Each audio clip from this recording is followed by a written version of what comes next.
මූල්‍ය අපරාධ කොට්ටාශය එතකොට දිගටම පවත්වාගෙන යනවාද? මොකද මේ විපක්ෂය කියනවා මේක නීතියට පටහැනිව තමයි මේ පවත්වාගෙන යන්නේ එහෙම කියලා. අනිවාර්යයෙන් මේක ඉදිරියට හොඳට පවත්වාගෙන යනවා. තවදුරටත් අවශ්‍ය පහසුකම් භෞතික සහ මානසික පහසුකම් දීලා මේක මහජන අවශ්‍යතාවයක්, රටේ අවශ්‍යතාවයක්. එක එක්කනාගේ කෑ ගහන අයගේ පෞද්ගලික කොන්ත්‍රාත් කරන්න බැඳිලා නැහැ.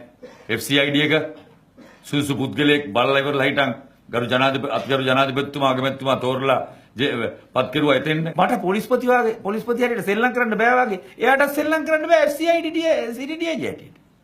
It's not a personal agenda. It's a country's agenda. To minimize the corruption and the misbehaving, misconducting with the government properties, the government money. ඔගොල්ලෝ බලා ඉන්නවා මේ ඉන්වෙස්ටිගේෂන් ඉක්මනට කරන්න බෑ. පියවරෙන් පියවර යන්න ඕන. නීතිපතිතුමාගේ උපදෙස් ගන්න ඕන. විශේෂඥ ආයතන උපදෙස් ගන්න ඕන. ඒ සාක්ෂි රැස් කරගන්න ඕන. ඒකයි වැඩි. ඉක්මනින් කරන කවුරුත් කැමති.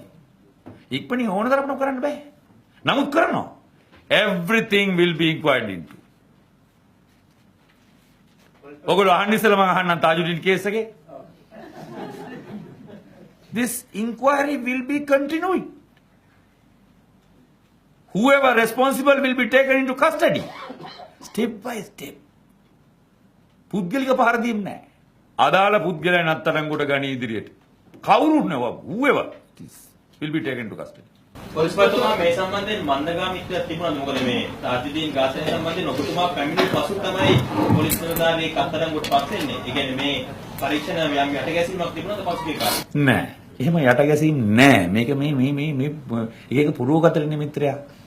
කෙනෙක් බලා ඉන්නකොට මුගක් ආසාවෙන් ඒක එහෙම නැතුව වෙනම මොන හරි ඉන්කුවරියක් කරනවා නම් අන්න හිතනවා අරක දෙවෙනි ස්ථානට යනවා කියලා. එහෙම කාගේවත් එහෙම එකක් නැහැ. නමුත් ඒ ක්‍රමානුකූලව යන්න බෑ.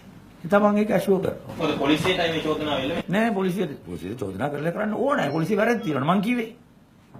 පොලිසිය නිලධාරියෙක් හෝ ප්‍රාණයක් කර බීමත් නම් අල්ලස් නම් චරිතය හොඳ නැත්තම් පොලිසිය නිලධාරියෙක් නේද? වැටත් නියරත් ගෝයන් කාන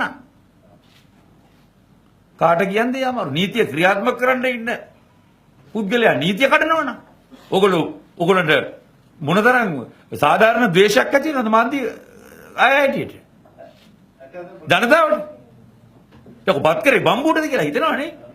ඔබ අහලා ඇති වචනයක් අවාසනාවේ ආශිර්වාදය, the blessing in disguise. මම යනතන මාලියාවක් කරගත්තා. ඒ කියන්නේ ඔබතුමාට පහුගියාමේ කැපෙලා තිබ්බද? දන්නේ නැහැ. ඒක දන්නේ ඒගොල්ලෝනේ කැපුවායිනේ මම දන්නේ.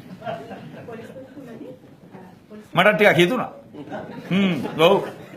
You criticize but not for your hot circulation. Hot news එකට criticize කරන්න එපා. මාධ්‍ය supportive වෙන්න.